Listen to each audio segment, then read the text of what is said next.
un philosophe de la technologie avec qui j'ai eu l'occasion d'échanger récemment, Louis de Diesbach,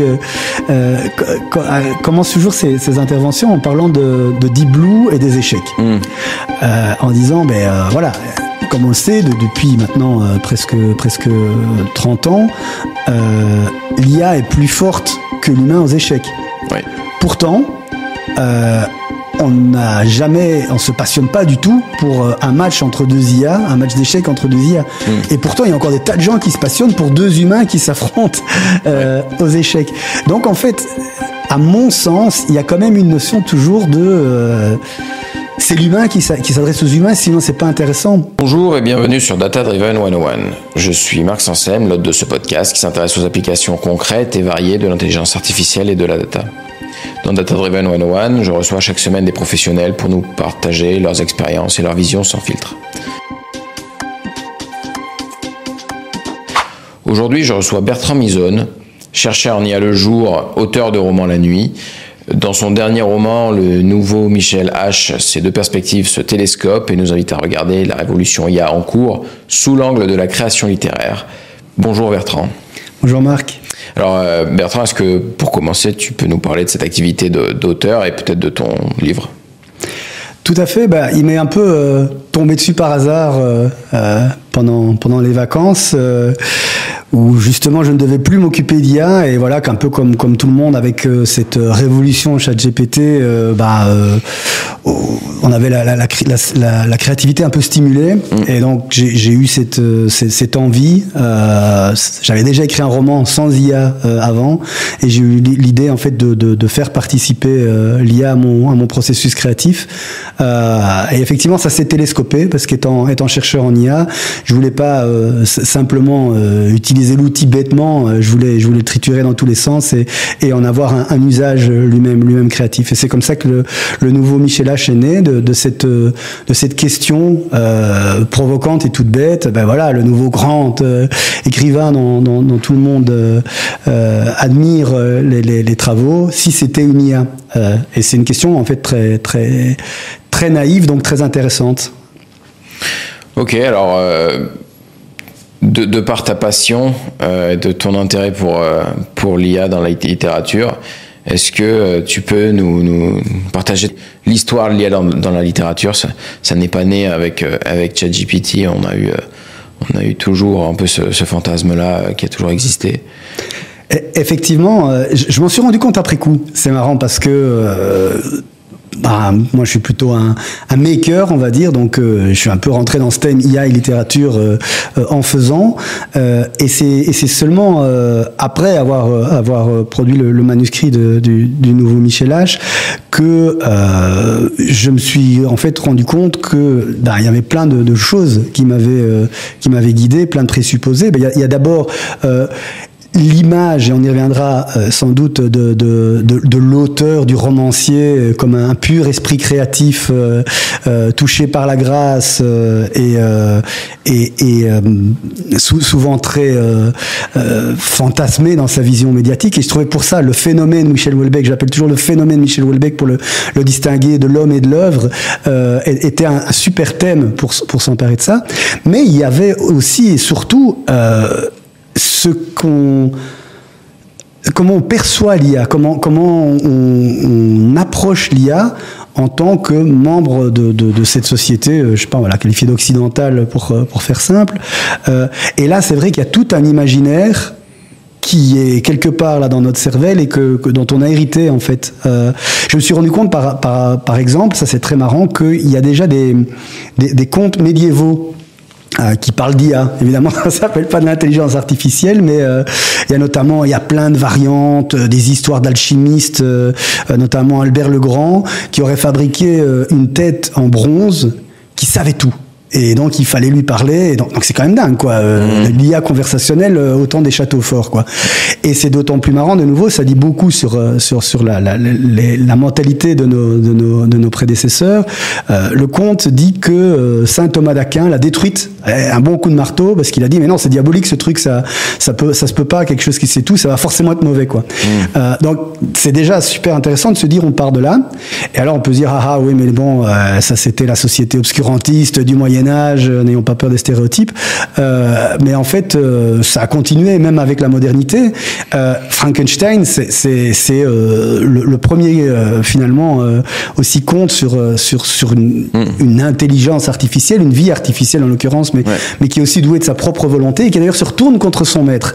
Donc c'est assez marrant. Évidemment, on est dans le roman gothique, dark, etc. Mais c'est assez marrant et c'est de nouveau la technologie de l'époque, c'est l'électricité qui arrive. Il y a cette intuition qui est d'ailleurs très juste que il y a de l'électricité dans la vie puisque nos systèmes nerveux, je vais dire, sont des câbles électriques entre guillemets, de nouveau très très schématiquement. Et donc voilà, directement il y a l'électricité et on imagine pouvoir fabriquer une nouvelle forme de vie à partir de morceaux et ça tourne très très mal. C'est assez marrant. Et puis pour faire court, alors on rentre plus dans ce qu'on connaît nous de notre époque, c'est après-guerre, c'est la science-fiction quoi. Et dans la science-fiction de nouveau, là aussi c'est tellement devenu un stéréotype que on l'a intégré et que on ne le verbalise peut-être pas, mais c'est intéressant de le faire. L'IA dans la SF d'après-guerre, typiquement Asimov, Philippe K. Dick, Arthur C. Clarke, c'est soit le robot, je vais dire l'agent, souvent humanoïde, qui agit sur le monde réel, soit c'est cette espèce de super ordinateur surpuissant, le fameux multivac qui est dans une grande partie des romans d'Asimov. Et là aussi, on a aussi cette idée, Arthur C. Clarke notamment, de intelligence qui régente la société en fait, qui décide pour nous.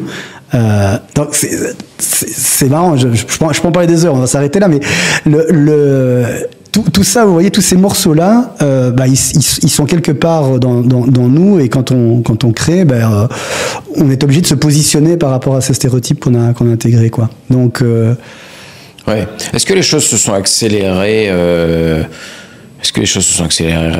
récemment, comme la technologie moi, je regarde sur l'angle peut-être un peu plus du cinéma, mais je pense à des Terminator, à ce genre de iRobot, ce genre de film, ce genre de récit.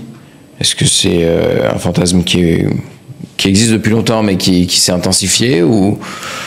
Alors, on va laisser parler le chercheur, hein, puisque je suis deux personnes en même temps, effectivement. Mais d'abord, effectivement, plutôt sous l'angle culturel. Ce qui est frappant, c'est que, justement, pour moi, les intuitions sont là depuis que l'ordinateur est là. En fait, depuis l'immédiat après-guerre, depuis les années 40, peut-être même avant, mais j'ai moins lu sur cette période. Et donc, voilà, entre guillemets, Turing avait tout dit, on va dire, par rapport à ce que c'est l'intelligence artificielle, ce que ça signifie, etc. Et donc, les intuitions étaient là, et c'est ce qui a permis à la SF d'imaginer des choses qui sont finalement extrêmement plausibles aujourd'hui, quoi. Ce qui est génial, ce qui est vraiment précieux, je trouve, dans la SF, en termes de phénomènes culturels de la modernité. Maintenant, par rapport à la technologie, là, c'est clair qu'il s'est passé quelque chose, non pas avec le lancement de ChatGPT, à mon sens, mais avec les architectures d'apprentissage profond qui ont été améliorées depuis le début du XXIe siècle, et notamment la découverte des transformers par une équipe de recherche de Google en 2017, quoi. Hein. Ça pour moi, c'est assez frappant. Dans mon boulot de jour où on fait du traitement automatique du langage, on a vraiment approché cette révolution IA tout d'abord à travers le traitement automatique du langage, et quand on a vu les modèles de la génération BERT de Google débarquer, on s'est dit waouh, là il se passe vraiment quelque chose, quoi. Par contre, ça c'est marrant, ça c'est l'anecdote, mais personnellement, moi j'ai complètement pas vu venir le sens de ce qu'on appelle entre guillemets la révolution ChatGPT, c'est-à-dire j'étais tellement dans mon truc technique, traitement automatique du langage, que je trouvais que la production de langage était un gadget en fait. Je me souviens que il y a un collègue qui m'avait montré, regarde, GPT-2, pas Chat, mais GPT-2, la version 2 du modèle d'OpenAI qu'on connaît bien, a été capable de produire un papier scientifique peer-reviewed, etc. C'est incroyable, quoi. J'ai dit, ok, mais ça c'est gadget, c'est pas sérieux. Ce qui est sérieux, c'est d'avoir des algorithmes qui traitent les news pour pouvoir détecter les épidémies et sauver des vies. Voilà, ça c'est quelque chose d'important. Produire, discutailler, c'est pour rire, quoi. Et puis ChatGPT est arrivé, et là j'ai compris qu'en fait, une vraie révolution, c'est quand les gens se disent waouh. Et on en revient à ce que je disais sur l'imaginaire collectif. Là, ils ont dit waouh, c'est HAL de 2001 au lycée de l'espace, c'est tous ces ordinateurs de notre science-fiction, de notre enfance qui tout d'un coup existent. Ouais. Voilà. Oui, c'est l'astuce en fait d'avoir exposé un mode conversationnel à des modèles de langage qui existaient depuis quelques années déjà.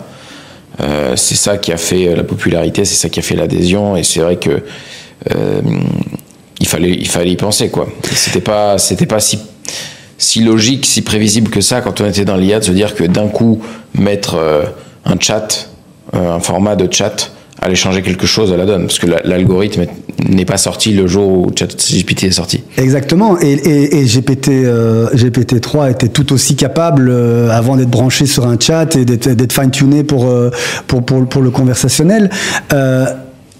Donc ça change rien, en tout cas c'était l'approche un peu obtuse que j'avais, et en fait maintenant je me rends compte que ça change tout, parce que ça capture l'imaginaire des gens, et la technologie sans les gens, c'est du labo, c'est une invention, mais c'est pas une révolution, quoi.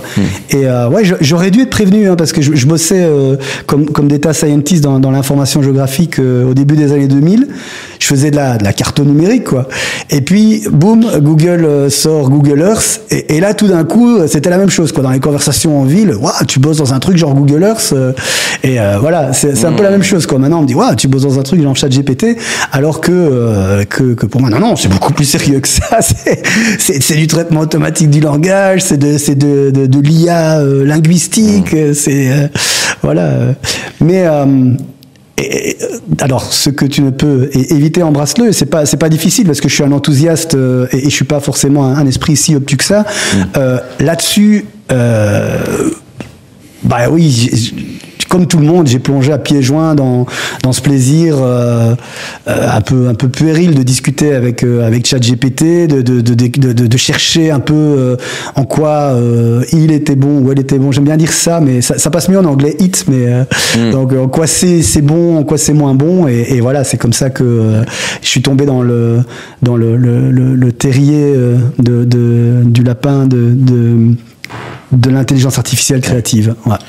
Ouais, si je refais un autre parallèle dans le même genre, c'était pas si évident que ça quand on a vu les premières photos arriver sur des téléphones que ça allait sortir du gadget, quoi, que ça allait. En tout cas, moi personnellement, j'ai vu les premiers appareils photo sur les téléphones. Ça m'a fait cet effet-là, quoi. Bon, ok. À quoi ça sert ? Quoi ça sert ? Oui, encore mieux. Hein, moi, le smartphone, de nouveau, coup de génie, parce que. Je me souviens de ce moment où je me suis dit, mais en fait, avoir Internet sur son téléphone, ça va nous permettre de faire des trucs différents. Et de nouveau, moi, j'étais dans l'information géographique à l'époque, et je disais, donc, à un endroit donné, on va pouvoir consulter Internet pour une raison donnée. Ça paraît tellement évident aujourd'hui, mais c'était révolutionnaire. Ouais. Et de nouveau, un ingénieur en télécom va dire, enfin, c'était quand même simple, faire passer du data sur la fréquence, machin chose. Donc, c'est ça qui est chouette. Dans la technologie, il y a l'imagination, et il y a l'appel à l'imaginaire des gens, en fait. C'est cool. Oui, et à contrario, les téléphones pliants qui sont là depuis, comme ça commence à faire quelques années qu'on nous les pousse, et qui sont quand même un bid commercial assez fort. C'est difficile de se dire que c'était pas le futur aussi, quoi. Pourquoi pas bon, voilà, non, ça c'est visiblement l'utilisateur n'en veut pas. Alors l'histoire n'est pas finie. Mais c'est vrai que ça fait quelques années, quoi. L'innovation, c'est aussi échoué, hein. Il faut reconnaître, voilà, s'il y avait une recette magique pour dire voilà ce qui va plaire aux gens, ça se connaîtrait, ce serait dommage et ce serait peut-être dangereux. Peut-être qu'avec l'IA, on va y arriver, c'est-à-dire d'arriver à ressentir, à capter les signaux faibles qui vont dire, voilà, pour le meilleur ou pour le pire, parce qu'en fait, dans le marketing, qui n'est pas du tout mon domaine, le but, c'est pas non plus de faire des choses qui font avancer l'humanité ou qui intéressent les gens pour leur bien, mais qui intéressent les gens pour qu'ils puissent, je vais dire, dépenser de l'argent pour un produit, quoi. Donc voilà, est-ce que les puissances de calcul phénoménales qui sont mobilisées pour ChatGPT, par exemple, ne pourraient pas être utilisées pour régler d'autres problèmes de l'humanité? C'est pas à moi d'en juger, c'est sans doute à personne, mais collectivement, c'est notre responsabilité. Ouais. Alors, est-ce que l'IA a une forme de créativité? Est-ce que, pour rentrer donc dans ce mot-là, est-ce que l'IA est créative? Ouais, bah là c'est le prompt qui déclenche chez moi une génération infinie de réponses, mais je vais tâcher d'être structuré et factuel et partir en fait de l'épigraphe de mon roman le nouveau Michel H, hein, que vous voyez ici derrière moi d'ailleurs. Si jamais ça vous intéresse, vous pouvez toujours rechercher sur les moteurs de recherche. L'épigraphe est une citation attribuée à Mark Twain qui dit « Rien de nouveau sous le soleil, seulement une variation d'idées existantes ». Et ça rejoint cette idée des artistes qu'on a appelés postmodernes, qui partaient de l'idée que de toute façon tout avait été dit, tout avait été écrit, toutes les idées ont été déjà explorées, on est arrivé au bout. Et donc on ne pourra jamais que créer à la marge. Personnellement, ça me parle. Aussi en tant qu'artiste, je trouve que c'est un libérateur, finalement, ça retire un peu la pression. Waouh, je vais pas avoir la grande idée que l'humanité attendait, je serai jamais le nouveau Léonard de Vinci parce qu'il y en aura plus. Donc ce sera ni moi ni personne d'autre. C'est une vision peut-être un peu réductrice, mais ça aide. Mais ce que ça dit aussi, et pour répondre à ta question, c'est que alors si créer, c'est recycler des idées qui ont été déjà vues et les réagencer, alors ouais, il y a, en tout cas de par la manière dont elle est conçue, est à peu près faite pour ça, on va dire, quoi. Donc c'est une réponse un petit peu à l'emporte-pièce, je m'en rends bien compte, mais de nouveau, j'ai pas la prétention, et je suis en plus pas un philosophe des technologies, comme je disais, je suis plus quelqu'un qui fait, qui expérimente et qui réfléchit. Donc j'aime bien donner des éléments de réflexion sans forcément fournir du prêt-à-penser. Donc voilà, sur l'aspect remix, il y a quelque chose. Après, il y a aussi l'aspect de la réception de l'œuvre d'art, et ça c'est un peu plus vaste, mais voilà. Mais je trouve que là-dessus, on a un peu cette impression avec le texte, quand on a beaucoup manipulé ChatGPT, c'est que c'est assez plat comme façon de parler. C'est souvent le fond est rarement percutant, quoi. On est souvent dans le plat. Et à côté de ça, sur l'image Midjourney, Dali et compagnie, des fois on a des trucs quand même vraiment bluffants et vraiment loin de ce que on avait imaginé au niveau du prompt. Alors peut-être qu'il y a dans le dataset d'entraînement des choses qui ressemblent beaucoup, j'en sais rien, mais il y a aussi des choses très très nouvelles. L'exemple c'est la doudoune papale, celle du pape François qui a sa doudoune taillée, voilà, avec une fausse doudoune Balenciaga taillée pour le pape, avec vraiment les codes de l'église, vestimentaire de l'église dessus. Je crois que c'est vrai pour le texte aussi, hein. Et de nouveau c'est intéressant parce que ça dit aussi que il y a la production de quelque chose de créatif, donc un remix d'idées anciennes, si on en croit Mark Twain. Et puis il y a la réception, en fait, c'est ce que ça fait sur celui qui le reçoit. moi, je suis sensible au texte quand même. Donc, en même temps, c'est clair que au niveau de la production d'un texte littéraire de qualité, pour l'instant, les modèles state of the art sont un peu limité, je trouve, si on est vraiment demandeur. En première lecture, c'est souvent bluffant aussi. Ça fait des belles phrases, etc. Mais c'est vrai que si on lit, si on relit, on se dit, mais il y a quand même un peu de toc, un peu de clinquant. C'est difficile de transposer ça à l'image, effectivement, puisque là, il y a le photoréalisme. Ça peut pas être mieux fait, on va dire. Mais par rapport, de nouveau, à ce réagencement d'idées, à la créativité, on va dire, du truc, là aussi, il y a quand même quelque chose. Non, le point de départ du nouveau Michel H, c'était d'ailleurs pas seulement avec Houellebecq. J'avais donné un prompt tout bête qui était voilà, un homme boit son café, on sonne à la porte et là, boum, sa vie change. Écris-moi une histoire en 450 mots, donc pas trop longue parce que sinon ça radote.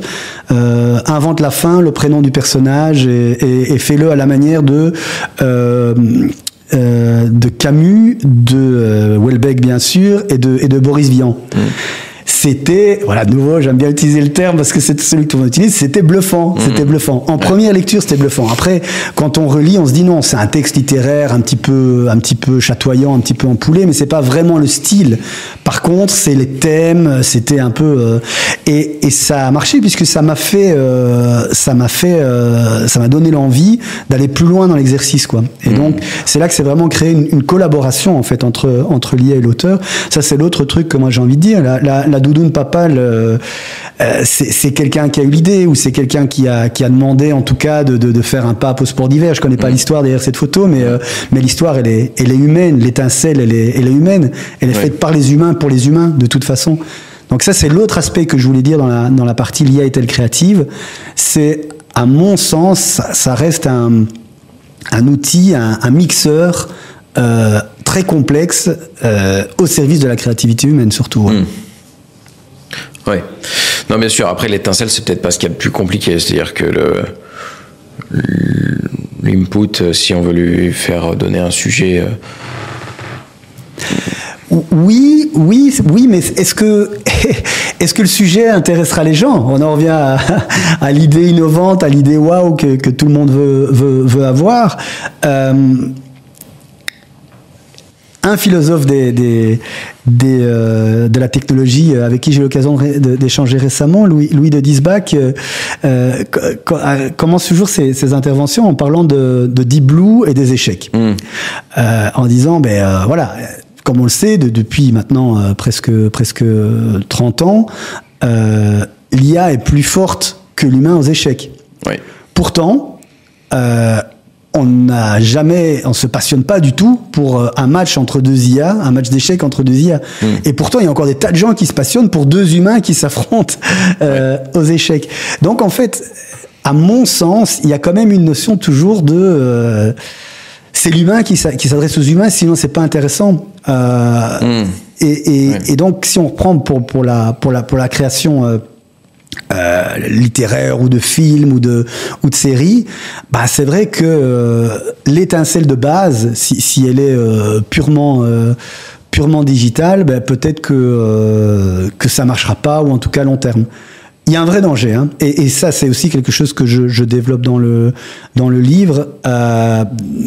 C'est quand on sait qu'aujourd'hui, et tous les CEO des grandes plateformes, Netflix, Disney, etc., le disent, et en font d'ailleurs un argument de vente, ils utilisent l'IA en amont de la création. C'est-à-dire, comme tout marchand de produits, je vais dire, de masse, ils veulent utiliser leur connaissance de leur marché pour optimiser leurs produits pour qu'ils répondent à l'attente des consommateurs, le fameux Saint Graal en commerce. Donc j'utilise des mots exprès bien commerciaux alors qu'on parle de création culturelle en l'occurrence, mais c'est à dessein. Et donc eux, ils ont déjà des algorithmes qui disent voilà, si vous voulez avoir une plus grande part de marché chez les teenagers au Japon, vous devez mettre des vampires et des filles en mini-jupe qui courent et qui ont peur, quoi. Voilà. Mais à ce moment-là, ça devient très philosophique, mais j'ose faire ce pas. à ce moment-là, ça veut dire que c'est les machines qui vont décider, entre guillemets, des fictions, des thèmes des fictions qu'on regarde, et donc de nos récits fondateurs. C'est un grand mot, mais je pense qu'il est important. C'est-à-dire toutes nos séries, tous nos films, tous les livres qu'on regarde, toutes les histoires qu'on se raconte, en fait, elles ont un but, c'est de façonner une conscience commune, quoi. Et si on laisse ce boulot-là aux machines, là, on va vers les problèmes, je pense. Ouais. Quel genre de problème? Alors, j'ai dans le bouquin cette expression que j'ai pondue moi-même, c'est pas GPT, de fossilisation de l'intelligence humaine. Et donc, je me dis, mais si on est passif et qu'on se dit, voilà, on va recevoir toujours plus de fictions qui vont toujours nous ressasser les mêmes thèmes et les mêmes sujets, on va pas avancer quelque part, et donc en tant que société, on va pas avoir de nouveaux rêves et vouloir conquérir de nouveaux espaces, quoi. Mais non, je pense que ça ne va pas se passer exactement comme ça, parce que on va avoir cette impulsion humaine de se dire, ah mais j'en ai marre de ça. Finalement, on n'a pas attendu l'IA pour ça, c'est-à-dire tout ce qui est la production plus quand un truc fonctionne, on en fait plus, on en fait toujours plus, on en fait toujours plus. C'est vrai dans le monde de l'édition, où je parlais d'histoires de vampires dans les séries, ou je sais pas quoi. Et puis il y a une lassitude, et puis il faut trouver autre chose, quoi. Voilà. J'espère qu'il y aura toujours un humain qui sera là pour trouver autre chose. Ouais. Alors, il y a une série qui s'intéresse beaucoup à la technologie, qui s'appelle Black Mirror, qui aime bien, justement, trouver une approche un peu originale et un peu poussée, et pas tomber dans les idées reçues des dangers d'une technologie, mais vraiment se dire vraiment quel pourrait être le danger réel de cette technologie. Toi qui as, du coup, un pied en tant que chercheur dans l'IA et un pied dans l'écriture, quels seraient les scénarios catastrophes ou même les scénarios noirs que tu pourrais dépeindre avec l'IA? Alors d'abord, je dois dire une chose, faire un aveu très important. Je ne regarde pas la série Black Mirror. J'ai arrêté de la regarder parce que ça m'angoisse trop. Ouais. Parce que chaque fois que je vois un épisode, je dis mais c'est vrai, c'est trop flippant, c'est complètement ça. Et voilà, c'est bien la preuve du pouvoir de la fiction. Donc ça, je pense que c'est vraiment quelque chose de très intéressant à dire déjà. Ce genre de fiction sont très importants. On est de nouveau dans cette veine de science-fiction, de dystopie, puisque ça met dans une histoire intelligible et dans des termes non techniques, dans des termes que tout le monde appréhende parce que ça nous concerne, des enjeux liés à la technologie. Donc je vous conseille de regarder Black Mirror, même si je ne regarde pas Black Mirror, parce que ça me donne des cauchemars. Et cette démarche aussi, je la trouve super. Alors ça n'a rien à voir, mais je pense aussi au Mage du Kremlin, un roman qui a eu beaucoup de succès de Giuliano Empoli et qui parle de désinformation et de manipulation des masses. Et en fait, cet auteur est un essayiste renommé qui avait écrit des livres, notamment Les Ingénieurs du Chaos, sur le problème. Et voilà, ça passionnait pas les foules, quoi. Et puis il s'est dit, je vais en faire un roman. Et donc il a tout simplement transformé son essai en fiction, et ça a été le carton total. Donc, je digresse, mais j'y viens. C'est exactement la démarche que j'ai eue avec le nouveau Michel H, où au lieu d'écrire un essai en disant voilà les dangers, voilà les enjeux de l'IA créative, j'ai préféré raconter ça sous forme d'une espèce de fable un peu amusante au premier degré d'ailleurs, avec le monde de l'édition en effervescence, une éditrice manipulatrice, un jeune ingénieur qui comprend rien à ce qui lui arrive, voilà une influenceuse qui met le feu aux poudres, et bien sûr le personnage Houellebecquien par excellence, un vieil homme aigri au centre de tout ça, mais toute cette histoire raconte effectivement un point de vue, un propos sur les enjeux de l'IA. Donc, si je devais raconter effectivement une histoire un peu dystopique sur les enjeux de l'IA, je partirais en tout cas sur exactement ce même genre de point de vue, qui est de dire, je sais pas comment, alors ça serait peut-être une suite, hein, mais j'essaierai d'expliquer une histoire où l'IA serait utilisée comme le GPS de la pensée. C'est-à-dire, finalement, elle nous dirigerait vers où on doit penser. Elle nous obligerait pas, elle nous conduirait pas, elle nous enfermerait pas, elle nous enverrait pas des policiers frapper à notre porte pour dire vous devez penser comme ça. Mais elle serait là partout, tout le temps, pour nous faire penser intimement ce qu'on doit penser. Ouais, et comme le GPS, enfin comme toute assistance nous fait oublier comment faire sans. Le GPS est là-dessus assez troublant, quoi. On ne sait plus s'orienter sans GPS aujourd'hui. Tout à fait. Ouais, mon premier roman, c'était un peu l'argument de vente. Ça racontait une histoire, alors vraiment rien à voir, mais une histoire, un petit road trip le temps d'un été en 1999. Ça s'appelait Été 99. Et justement, c'était quand on me demandait pourquoi 99, j'expliquais, ben c'était avant la démocratisation des smartphones et des GPS, quoi. Et donc, c'était un voyage où on découvrait le monde au fur et à mesure qu'on l'explorait, quoi. Donc, je pense que l'analogie est vraiment sympa, mais de nouveau, il faut pas diaboliser la technologie de demain. En fait, elle est déjà là. Notre vision du monde est façonnée par les moteurs de recherche, qui sont elles-mêmes des intelligences artificielles. Ouais. C'est pas parce qu'elles ne discutent pas avec nous, c'est les mêmes réseaux neuronaux derrière, quoi. Oui, je pense qu'une partie de la recherche aujourd'hui est déjà transformée par les IA, et ce GPS c'est déjà là pour la partie vraiment recherche d'informations. Ouais. Avec des enjeux importants, et là, évidemment j'enfonce des portes ouvertes, mais je pense que c'est important de le répéter, avec des enjeux importants pour qui contrôle ces algorithmes qui sont les GPS de nos pensées. Et là, voilà, il y a un vrai enjeu aussi. Censure, de manipulation. Exactement, ouais. Alors, quelles erreurs est-ce que tu pourrais nous partager pour qu'on ne les fasse pas?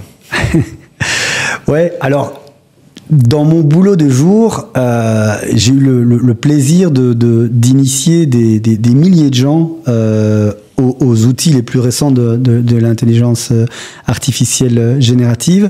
Et alors, le premier réflexe, quand on voit la barre de prompt, c'est de taper une recherche Google.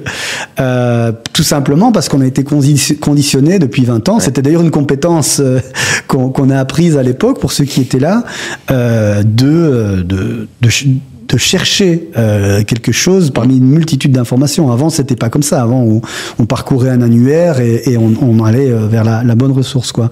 Mais taper les bons mots-clés est une compétence qu'on apprend au fil des années et qui est absolument pas naturelle, quoi. Les premiers essais du collège, du lycée,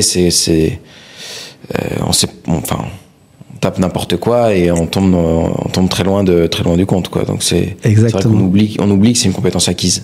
Exactement, et on a appris, je vais dire, à raisonner avec ce qui est déjà des réseaux neuronaux, ce qui est déjà des technologies du langage, notamment tout ce qui est sémantique, quoi, d'arriver, de l'aider à ne pas confondre les mots, hein, c'est-à-dire en anglais c'est toujours party pour parti politique ou party pour faire la fête, c'est pas la même chose, quoi. Et donc quand on utilise des mots clés, souvent inconsciemment on évite ces écueils-là. Mais donc toutes ces compétences qu'on s'est efforcé d'acquérir pendant 20 ans, deviennent quelque part, je vais pas dire obsolètes, mais le jeu change complètement face à l'intelligence artificielle générative, où là on doit revenir à un mode beaucoup plus naturel pour nous, qui est le mode conversationnel. Donc l'erreur, c'est de ne pas utiliser, je vais dire, une intelligence artificielle conversationnelle comme Google. La deuxième erreur, ce serait là-dessus se dire, oui, mais donc, c'est comme un être humain en face de moi, quoi. Et là, c'est vraiment très très chouette d'échanger avec un maximum de personnes, de leur approche et de leur prompting, comme on appelle ça, parce qu'en fait, ce sont des stratégies très humaines, mais très très vite on se rend compte inconsciemment que ça fonctionne pas tout à fait comme nous. Moi, j'aime toujours bien dire, et c'est très important de décomposer les trois. Ça parle, ça connaît et ça raisonne. Mais ces trois compétences-là, elles ne sont pas exactement les mêmes que nous. En termes de parler, c'est bluffant, c'est toujours le terme, effectivement, ça aligne les mots derrière l'autre. C'est d'ailleurs une technologie qui est faite pour ça, qui est faite pour deviner un mot derrière l'autre, comme on l'a souvent répété, une intelligence artificielle générative. C'est dans son architecture la même technologie que celle qui devine le mot suivant du SMS, quoi. Chérie, je serai en retard, voilà. Donc c'est exactement la même chose, mais à une échelle qui défie complètement l'entendement et qui fait un peu ça plus sur la longueur et avec un niveau de sophistication, de contrainte beaucoup plus augmenté. Mais ça, c'est pas encore grand chose. D'ailleurs, il y a eu des critiques. J'adore cette expression, je trouve qu'elle claque beaucoup. Un papier scientifique qui disait, mais arrêtez d'appeler ça de l'intelligence artificielle, ce ne sont que des perroquets stochastiques. C'est joli, hein. Mais donc, ça, c'est la partie parler, effectivement, où on a un perroquet stochastique. Maintenant, il y a la partie connaître, et là, effectivement, on rejoint un peu le côté Google.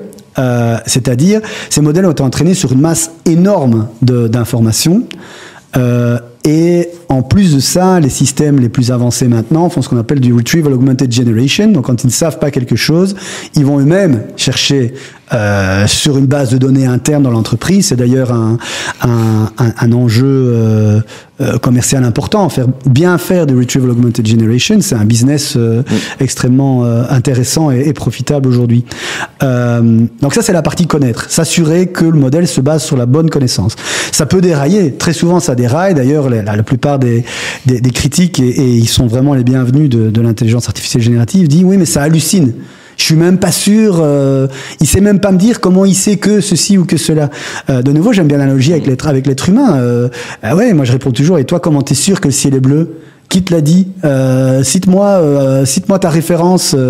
Donc, bon, évidemment, là, il y a un côté plus expérientiel aussi, mais je veux dire, en tout cas, c'est des connaissances comme ça, un peu acquises et évidentes. Ça, c'est celle du modèle. Et puis, il y a tout ce qu'on peut mettre dans sa fenêtre de contexte. Et puis, la troisième chose qui est un peu terra incognita, que je trouve super drôle, c'est ça résonne.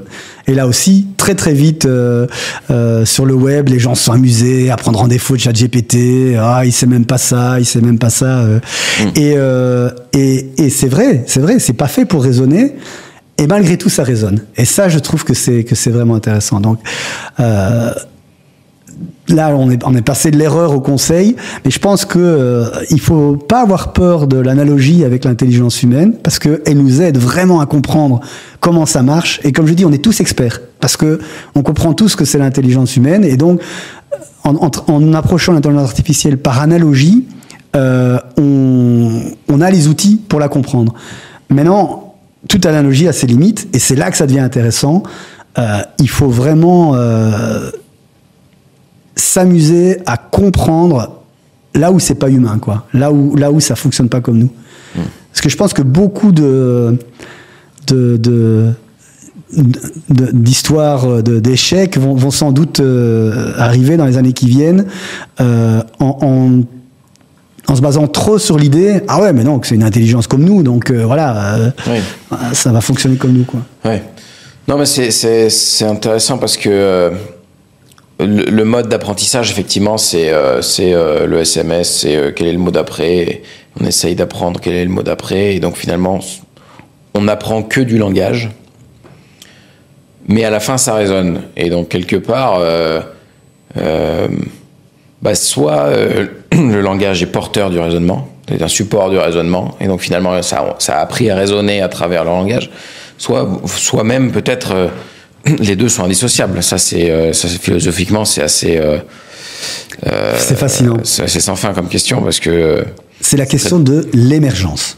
Et ça, c'est une question passionnante. Tu vois, je saute sur le sujet parce que l'émergence, hein, c'est tout simple à définir. C'est des propriétés d'un système qui n'étaient pas prévues au départ. Et en fait, effectivement, et je suis tout à fait d'accord avec toi qu'il y a des questions philosophiques derrière. On voit l'émergence. Moi, l'exemple que j'aime bien donner, c'est donc on est d'accord, machine à aligner des mots, blablabla. Mais si on demande, et j'ai fait le test avec tous les modèles de langage, je vais dire actuels, de tous les fournisseurs, des GAFA, mais aussi les open source, aussi les challengers, genre Mistral. J'aurais posé la même question, c'est est-ce que tu préfères que je te donne 3/4 de 1000 euros ou bien 7/8 de $1,200? Tous m'ont sorti un raisonnement correct et une réponse correcte, que d'ailleurs, moi, je serais bien en mal là, de faire sans calculette, sans accès à Internet pour savoir le taux de change du dollar, mais soit. Tous m'ont donné la bonne réponse. Or, c'est fait pour aligner des mots d'un derrière l'autre. Donc, soit cette question-là, exactement, a déjà été posée quelque part sur le web et ils ont réussi à retrouver la réponse et à me la sortir. Donc, c'est un super moteur de recherche, merci Google. Soit, comme je le pense, y a cette émergence de capacité de raisonnement, comme tu dis, avec des questions absolument vertigineuses, de savoir, mais donc le raisonnement, c'est le langage ou pas. Je pense qu'il y a des limites, évidemment, mais c'est quand même déjà bluffant d'avoir des exemples comme ça de raisonnement, on va dire, assez simple, mais qui fonctionnent. Parce que on n'est qu'au début, en fait. L'IA qu'on utilise aujourd'hui, c'est la pire IA qu'on n'utilisera jamais. On est un peu, j'aime bien faire l'analogie avec le web, on est un peu en l'an 2000 pour le web là, donc c'est tout moche, il y a des gifs animés partout, il y a des liens, les moteurs de recherche, on n'est jamais sûr de trouver ce qu'on cherche, donc voilà, on va avoir des IA qui seront encore plus puissantes et c'est clair que c'est la nouvelle tendance d'ailleurs dans la recherche. On dit toujours plus gros les modèles de langage, bof, mais il va falloir les équiper avec d'autres compétences, et donc c'est toute la vision notamment d'un Yann LeCun chez Meta et voilà, donc tu vois l'émergence, il faut pas me lancer là-dessus, sinon on passe la nuit. Hein. Est-ce que tu as une anecdote à nous partager? Une anecdote. Ouais, alors de nouveau, je trouve que ça c'est l'anecdote qui symbolise bien la question de l'IA créative et l'importance de la réception de sa création par l'humain. Je discutais avec un journaliste de Midjourney, donc comme tu le disais, qui fait des images photoréalistes absolument magnifiques et qui effectivement a une capacité à répondre à nos attentes, à nos prompts, je trouve qui est vraiment très satisfaisante et qui chatouille vraiment des zones de notre cerveau visuel. Mais je disais, ouais, mais c'est quand même un peu dommage, de nouveau à la LeCun, ça n'a pas de concept de la réalité, quoi. On demande une image d'une dame qui cuit des pâtes, et puis il y a la casserole qui flotte en apesanteur au milieu de la cuisine, quoi. C'est quand même un peu naze, quoi. Et il me répond, ouais, mais peut-être que c'est une IA surréaliste. C'est bien le surréalisme. Et donc, voilà, tout dépend de la réception par l'humain et de quel était le but, ouais. Et est-ce que tu as une opinion à nous partager? Une opinion, oui, c'est peut-être comme je disais, cette révolution technologique, elle est incroyable, elle est massive. On peut la comparer à l'avènement de l'Internet il y a 30 ans. Donc, c'est déjà assez impressionnant dans une vie d'homme d'avoir deux grosses, je vais dire, de technologies complètement disruptives qui arrivent. Mais aussi, puisque j'ai eu le privilège de vivre aussi cette révolution-là, j'ai eu aussi la tristesse, en fait, de découvrir que les idéaux et l'optimisme qui prévalaient quand l'Internet est arrivé et qu'on s'est dit « Waouh !» la connaissance sera partagée de manière fluide et gratuite entre tous les êtres humains. On pourra tous se parler ensemble. Il y aura plus de guerre, il y aura plus de mensonges, il y aura plus d'ignorance, etc. Oui. Et on voit ce qu'est devenu le web aujourd'hui et les terribles problèmes sociétaux qu'il pose.